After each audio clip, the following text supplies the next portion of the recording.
তো প্রধানমন্ত্রীর মেয়াদের বিষয়ে একটা ঐকমত্য ছিল যে প্রধানমন্ত্রীর মেয়াদটা সীমিত করা প্রয়োজন। আমাদের যে বর্তমান ব্যবস্থা আছে সেই ব্যবস্থা থেকে আমাদের পরিবর্তন করা প্রয়োজন, মেয়াদটা সীমিত করার প্রয়োজন। এবং আরেকটা ঐকমত্যও ছিল যে সেটা 2 বার বা 2 মেয়াদ সেইভাবেই হয়তো সীমিত হবে।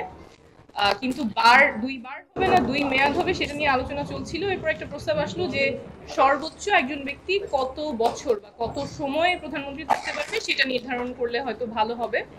তখন একটা ব্রেক নিয়ে সবাই নিজেদের মধ্যে আলোচনা করে একটা জায়গায় অনেকেই চলে আসছিল যে হয়তো সর্বোচ্চ 10 বছর প্রধানমন্ত্রী একজন হতে পারবে, এই সীমানাটা নির্ধারণ করা যেতে পারে।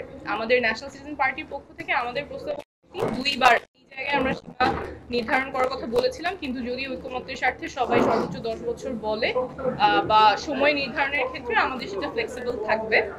কিন্তু এরপরে আলোচনা আসলো যে আসলে প্রধানমন্ত্রীর মেয়াদ যদি সীমিত করতে হয় তাহলে তার পাশাপাশি আপার হাউস পিআর এবং এনসিসি এইগুলো আলোচনা করতে হবে। 3টা দল এই ক্ষেত্রে, যে সীমা যেটা 10 বছর সীমা অনেকেই ঐকমত্যে এসেছিলেন, সেখানে 3টা দল দ্বিমত পোষণ করেছেন। এর মধ্যে বিএনপি ছিল। বিএনপির কথা ছিল যে আপার হাউস পিআর এনসিসি এগুলো একসাথে নির্ধারিত হতে হবে, কারণ না হলে প্রধানমন্ত্রীর ক্ষমতা অনেকটাই কমে যায়।